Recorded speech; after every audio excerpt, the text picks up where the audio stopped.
I've been a park ranger for 37 years. I've worked for several parks. Wherever I go, there's usually a state park nearby. For years, I did my job with not much more than the normal amount of problems. You know, the kind that I'm supposed to solve, like lost kids, lost parents, lost pets. Pretty much if it could get lost, it would. And I was usually the one to find it. That was my gift. These last few years since I've moved to my current park, I've found a lot more than I've bargained for. I've seen these stories on YouTube of creatures that lurk in the parks and cause all kinds of havoc. Well, it turns out some of them are truer than you might want to believe. And then there's the rest, making ridiculous claims of incredible monsters that stalk and feast on the hapless hikers in the wee hours of the morning only to be caught or killed by the heroic park ranger. The monsters, not the hikers. I've listened to so many of these stories while I keep watch in a fire tower, or as I'm driving through the park. I usually end up laughing the whole way through the story. I know they are made up, and that's fine. I know there are entire websites that deal with these so-called true stories. They even post in the instructions to pretend your story is real even if it isn't. I've read so many of the comments in these videos asking if it's true, accusing the author of making it up. And yet they watch. So yeah, I get it. People want to be scared. They want to be entertained. The problem is most people want to read or see or hear something scary, then come back to reality and laugh it off. They've never experienced what it's like to, well, let's just say my story is a little different. I get the irony of complaining about park ranger stories only to tell my own. It seemed a bit odd when I started working at my current park that they'd had a rash of cryptid reports, but it seemed like they were never the same one. Bigfoot would be sighted, then next a skinwalker. After that would be a werewolf. It was like the park had suddenly had a cryptid population explosion. Seeing that I was the new guy despite having 30-plus years on the job, plus having a reputation for finding people, I got elected to chase down these creatures. Lucky me. I don't know why they didn't pick Eli to do it. He knew these hills and valleys better than anybody. Plus, the man was nearly 7 feet tall and didn't seem to have an ounce of fat on him. The only way I'd ever want to fight him was with a chainsaw. Unfortunately, he also had a second job and only worked as a ranger part-time. But Eli was the most soft-spoken soul you'd ever want to meet. The gentle giant, we used to call him. He had worked for the park most of his adult life. It was a real shame what happened to him. But I'm getting ahead of myself. This park didn't have the highest mountains or the biggest river, but it had plenty of places for someone or something to hide if they didn't want to be found. Every time I drove through the ribbon of asphalt that cuts through the heart of the forest, I was reminded of that. Sometimes if I was listening to one of those creepypastas while driving through the densest parts of the park, I would have to shut it off so I wouldn't feel like something was watching me from the trees. Ironically, something was. I drove to the trail where the last set of hikers went missing. It had been over a week, and the search crews were starting to lose hope. I walked the trail the hikers had walked and scoured the ground for any track, any sign of a struggle. By the time I'd reached the last spot, they were seeing I hadn't noticed a single thing out of place. It was almost as if they went willingly to their demise. Of course, that was negative thinking. I had a problem with that. I always thought of the worst thing that could happen. No one knew for sure these people were dead, but every day decreased their chances of a happy ending. It was a strange thing looking for people and hoping they were alive when most of us knew there was no way they could be. Something made me venture in a certain direction. Call it chance, call it dumb luck, call it that thing that helped me find so many people where others had failed.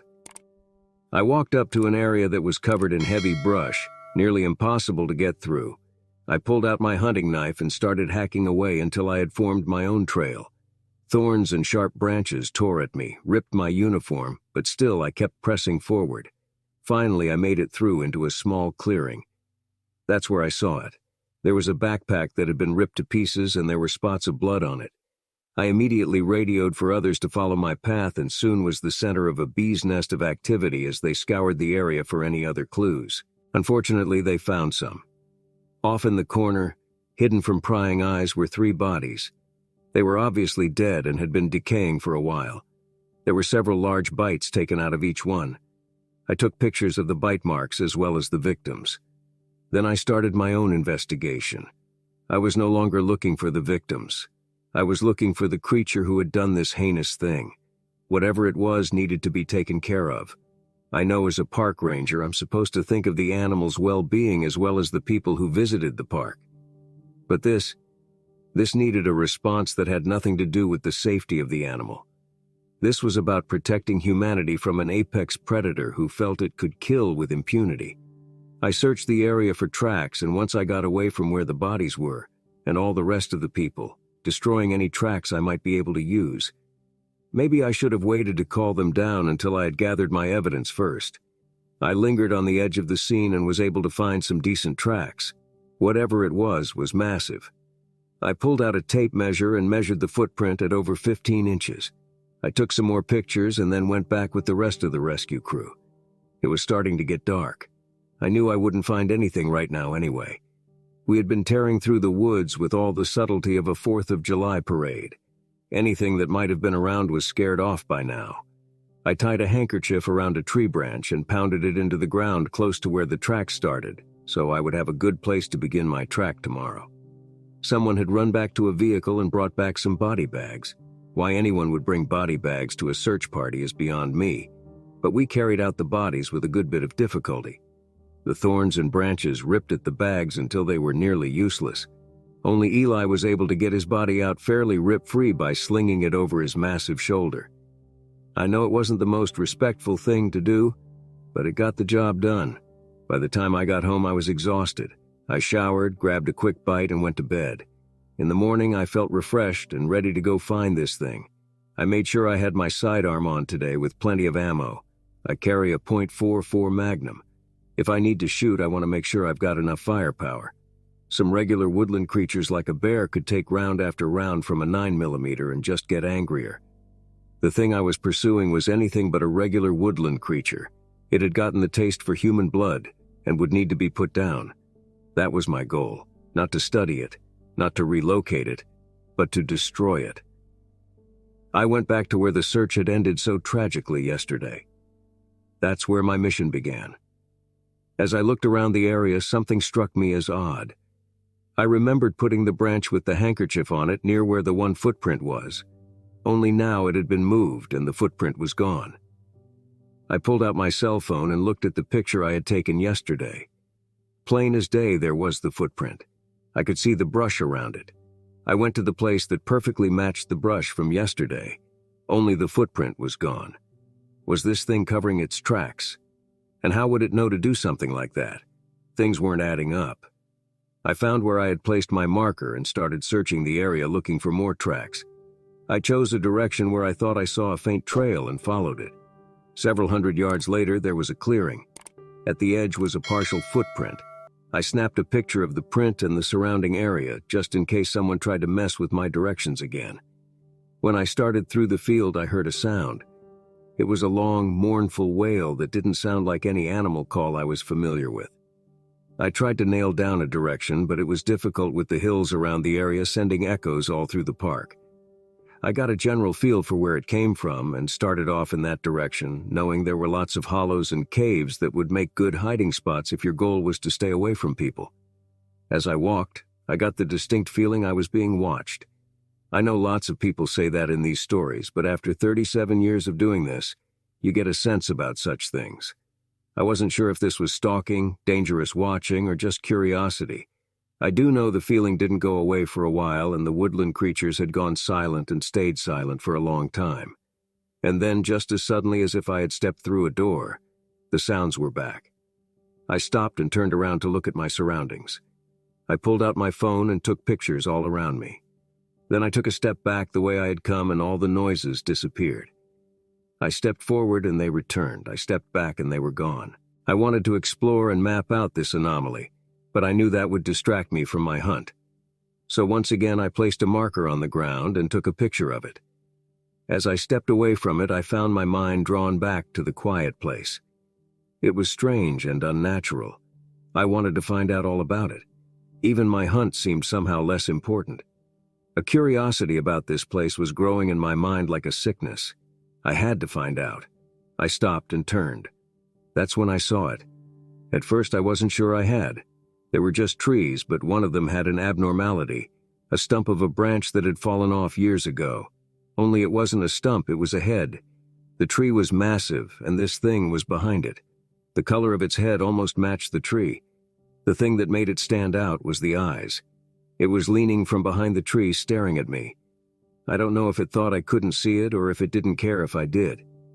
I was around 50 yards away from it, too far for an accurate pistol shot. So I began moving slowly toward it. I picked a spot in the trees just to the left of it and stared at that spot, moving slowly toward it while keeping my real target in my peripheral vision. I closed the distance between us to around 25 yards when I reached the quiet place. It was strange that I didn't notice before not only were the normal sounds of the forest silenced, but my own movements were muffled somehow. I continued to inch my way closer to my prey, wanting to give myself the best possible chance of success. I slowly put my hand on my gun and pulled it out of the holster. In that instant, the head disappeared. I went for broke, running toward the tree, keeping my eyes open for it running away. I got to the tree and stood ready on the far side. When I whipped around aiming my pistol, there was nothing there. I searched the tree line, but it was gone. I started second-guessing myself when I looked down and saw a clear set of footprints. I took pictures, but they were only small consolation to what I could have had. I tried tracking it, but after 10 feet it became jumbled in the brush and I lost track. But it was here. I knew it. And it was curious about me. Maybe I could use that to my advantage. I went home and packed up for a camping trip.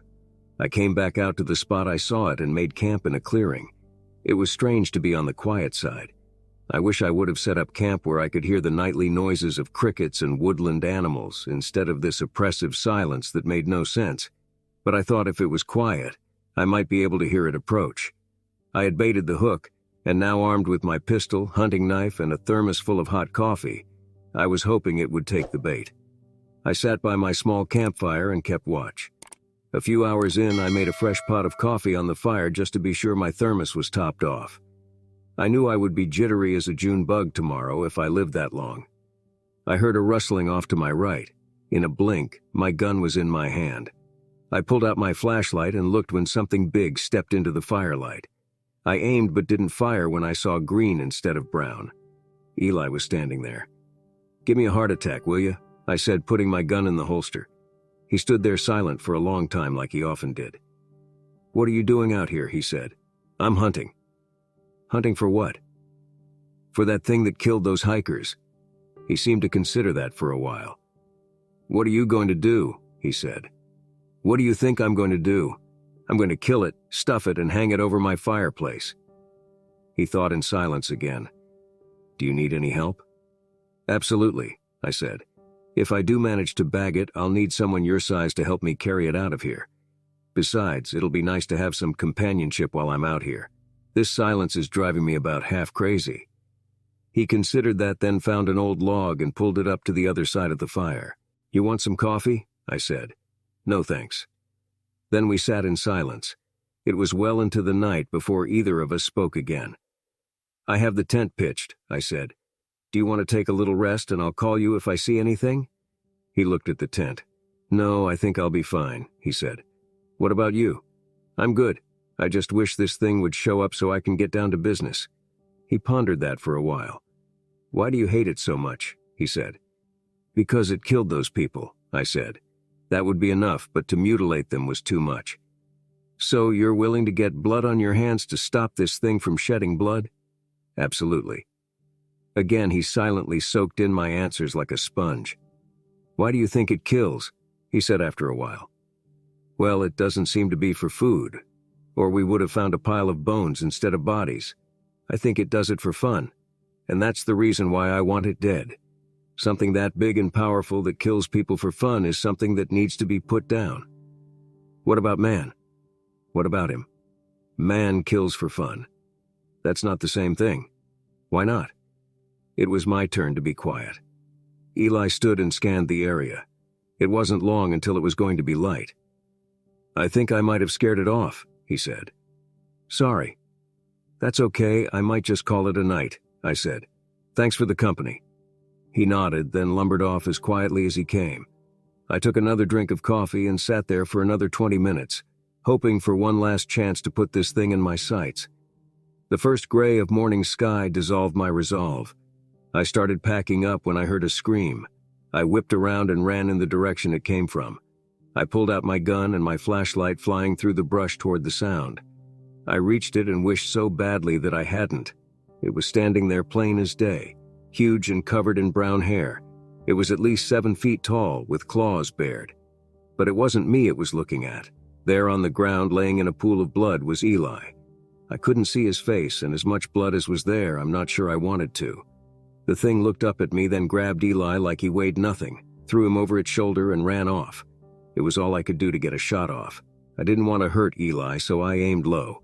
I must have hit it in the leg or thigh because I heard it cry out. I followed, hoping it would let Eli go and I could get a clear shot. It was moving fast for being injured and carrying someone Eli's size. I was able to track a clear trail of blood. It must have been bleeding badly. Maybe I would get my wish without having to fire another shot. The trail continued but was starting to get thin.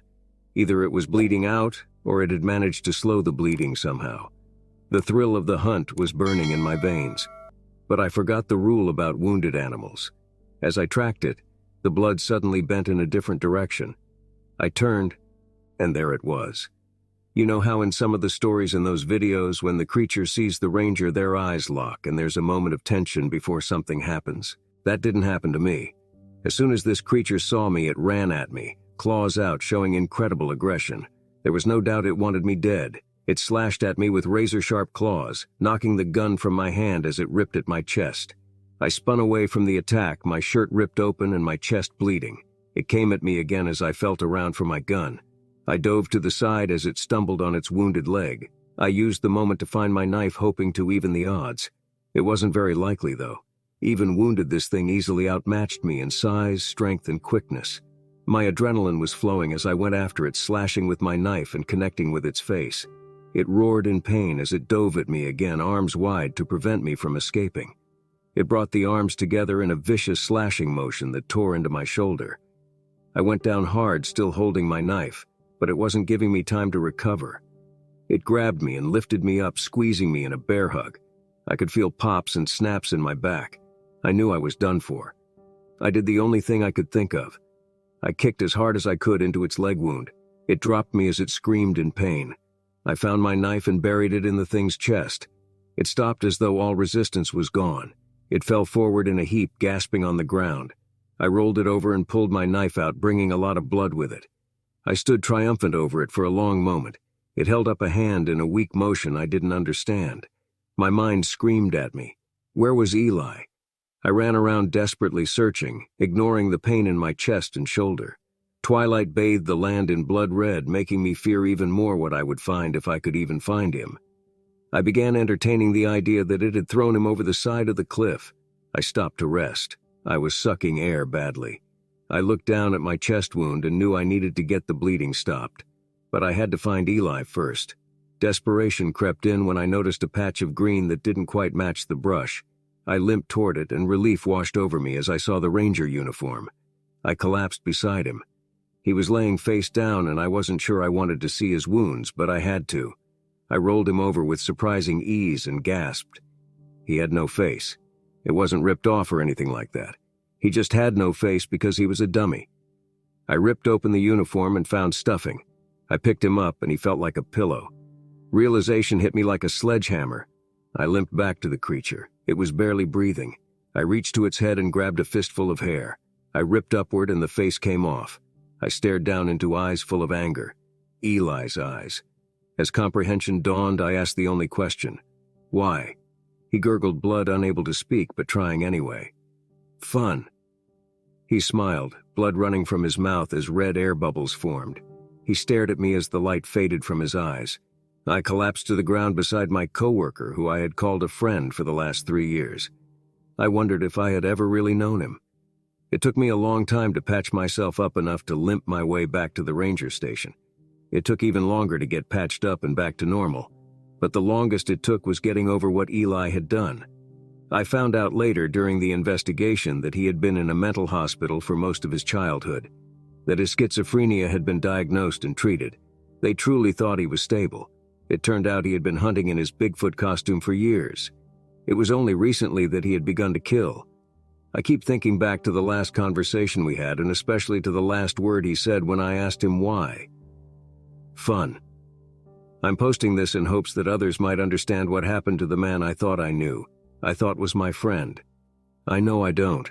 The doctor said that it's most likely he truly thought he was playing a game. That when he went into his Bigfoot persona, the game was making it as real as possible by attacking and killing. I look at the beautiful sunrise over the wonder of nature, and all I can think of is death. I'm tired of being a park ranger.